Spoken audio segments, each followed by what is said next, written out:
And now, as we continue through the IMDb bottom 100, skipping number 38 since that's not streaming anywhere, we get to number 37, Hobgoblins, streaming on Tubi, and a bunch of other services. The Wikipedia page for this describes it as a ripoff of every small monster movie, but mainly Gremlins.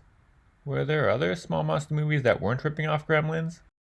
I was actually considering watching Gremlins so I could review it in this video too, as I've done before with similar videos. The idea came to me late. See, this movie was a little spring in the moment. Before I watched it, I believe the next one was some Indian movie that I've never heard of, and I was excited to watch that. Like on the very day I told my friend that I was going to watch it today. But then, like the second before it was time, I decided I should check the list again. And right there, Hobgoblins jumped ahead of it. So Hobgoblins it is. And yes, I had heard of that movie before. It was featured in an episode of Mystery Science Theater 3000, and I did see that episode. Although it turns out I didn't remember as much of it as I thought I did, so there were still a lot of surprises here. Anyway, back to Gremlins. At some point while watching Hobgoblins, I thought to myself, crap, I should probably watch Gremlins too. Which sucks when you spent enough time expecting to be working on just one movie, even if Gremlins is a really good movie. So the next day I turned it on, and like maybe 10 minutes in I decided, wait, it's October. Or it was at the time when I was watching. Gremlins is a Christmas movie. Or an alternate Christmas movie, whatever. Why am I watching this during Halloween season? Yes, I've watched Christmas movies outside of the Christmas season for this channel, but I should be watching Halloween movies now. Yes, it's technically considered a horror movie, but it's different from other more Halloween-y Christmas horror movies. Whatever, that's my excuse. No Gremlins. I'll just say that it's a great horror comedy. I'll give it, screw it, 5 stars. A classic. And the intermission would probably have just been a clip from the trailer or for Critters or something. And now on to Hobgoblins. My sources for the background stuff here are mostly just the references to the Wikipedia page. The actual page says nothing about the production of the movie, so you can guess how little I know about this now. But it was probably just the usual low-budget B-movie stuff where nothing really interesting happened behind the scenes. It was written and directed by Rick Sloan, a man whose IMDb bio starts with the sentence, "Cinematic jack of all trade, Rick Sloan will never win any special awards for his admittedly cheap and cheesy low-budget independent movies, but he nonetheless deserves some respect for weathering the storm of lots of harsh critical notices and cranking out a sizable number of films throughout the years." It also states that at film school many of his instructors straight up told him that he was the least talented in their classes. Also, every one of his movies is described with some adjective of the author's opinion. Dude, even his biographer is criticizing his work. And also, I was able to find out that he actually wrote the script for this movie before Gremlins. He said the creatures were initially inspired by the monsters from Don't Be Afraid of the Dark. At some point it seemed like he'd never be able to make it, but after Gremlins and Ghoulies came out, he had it rewritten so they'd look more like the Gremlins and the Ghoulies, so here it is. So yeah, as you may have guessed from these comparisons, it's about a bunch of small, evil creatures. Let's be more specific. There's a young man who gets a job as a security guard at a movie studio. And it turns out that 30 years ago a spaceship carrying the Hobgoblins had crashed into the studio, and the more senior security guards have been keeping it in a vault there for all this time because these guys are dangerous.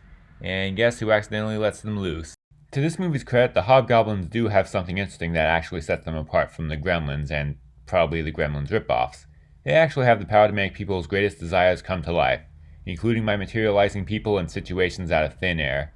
And then when the time's right, suddenly the fantasy turns against the victim and kills them. An interesting idea, although it isn't always executed very well. It'd be a lot more interesting if the people started questioning it every now and then. Here, they pretty much just go along with it no matter how crazy it seems. For example, at the beginning, the only person the Hobgoblins successfully kill in this movie is this other security guard who, I guess, wanted to be a rock star, and suddenly out of nowhere finds himself on a stage in front of a bunch of screaming fans for no reason. What's his response? To just start singing. Keep in mind, this is before we find out about the Hobgoblin's powers, so the audience just has no idea what's going on at this point. Maybe the Hobgoblins were controlling his brain too or something. We see them control at least one victim. Either way, that doesn't really make for an interesting struggle against temptation. The only time it was really done somewhat well was one point near the end. See, the main guy's been trying to prove his manhood to his girlfriend. And before unleashing the Hobgoblins, there was a scene where he scares off a robber, and then after that he says that he wishes his girlfriend could have seen that. And then near the end, the robber comes back wanting a rematch. And he's brought 2 pairs of nunchucks. You know, normal stuff.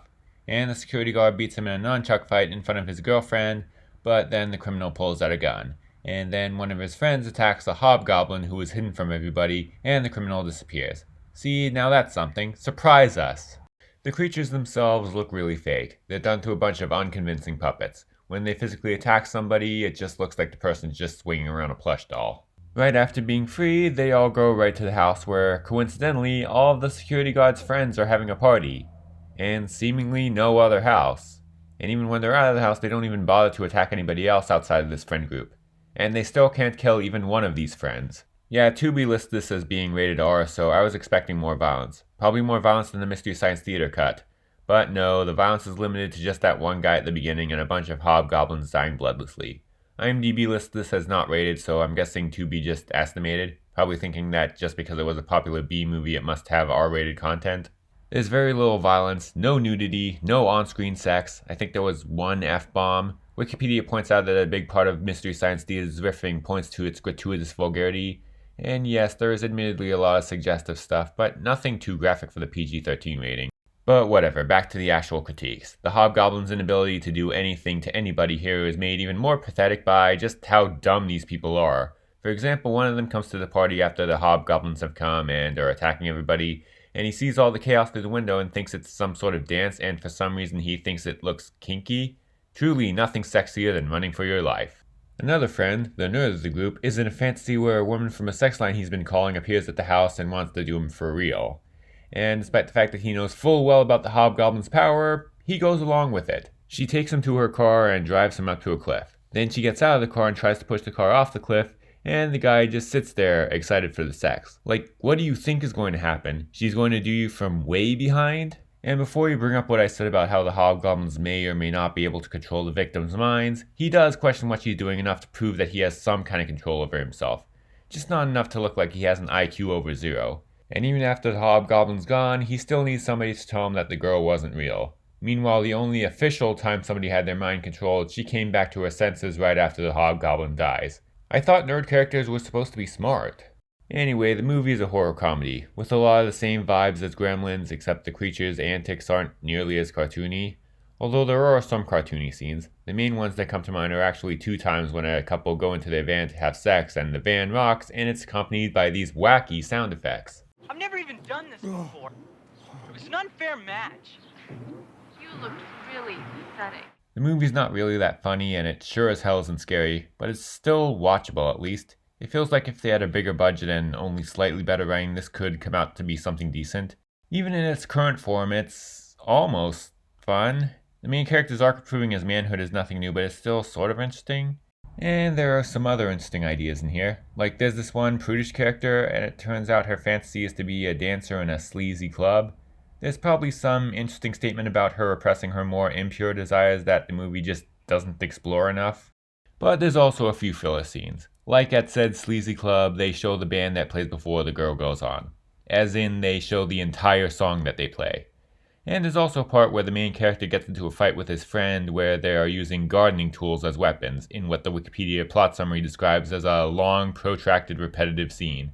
He claims it's so long because some higher-ups he was working with kept saying it was too short. What the hell was wrong with them? And it's an awkward fight that mostly just consists of them bumping the tools against each other. And it turns out these things make keyboard sounds when they touch each other. Every time. And not just during the fight. Work him into the soil, that's right, yep. When threatened, she gains the strength of 1,000 trollops. So yeah, this is a bad movie. And it went by pretty much unnoticed. And it would have been forgotten, but then it gained a cult following from airing late nights on the USA Network. And that following got stronger when Mystery Science Theater made an episode about it, which became a fan favorite.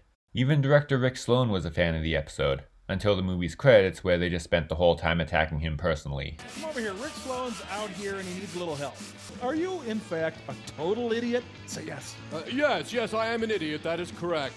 How penetratingly intelligent of you to notice. You know, Did someone open up your skull and carefully replace your brains with rat droppings? Say yes. Yeah, I'm on it. Yes. Once again, your insight is quite correct. And yes, while I was watching that, I remember it feeling uncharacteristically mean-spirited. Why go in that direction after 90 minutes of lighthearted riffing? But he's still taking its placement in the bottom 100 in good humor. In an interview with Dread Central, he said that he was surprised that it's not as low as it once was. Before, it was at number 2. At the time of the interview, it was at number 25. and as I'm making this video, it's at number 37. He says that his biggest fear is that it would drop off the list entirely and be forgotten. And he was inspired by that kind of thing to make a sequel, which was released in 2009. It was made to recapture the look of the original, including some of the same puppets and actors who look like the characters in the original, but also with a higher production value. He considered making a scene where the Hobgoblins attack some chairs that have silhouettes of Tom Servo and Crow as revenge for what they said about him personally, but decided against it because of how much attention they brought to the original.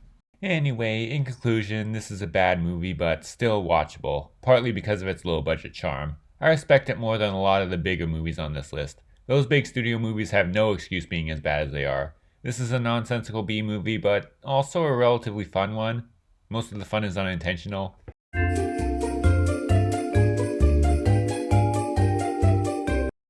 Let's go number 10, between Fear.com and The Open House. Two movies that make less sense than this one, but at least Fear.com has a creepy atmosphere.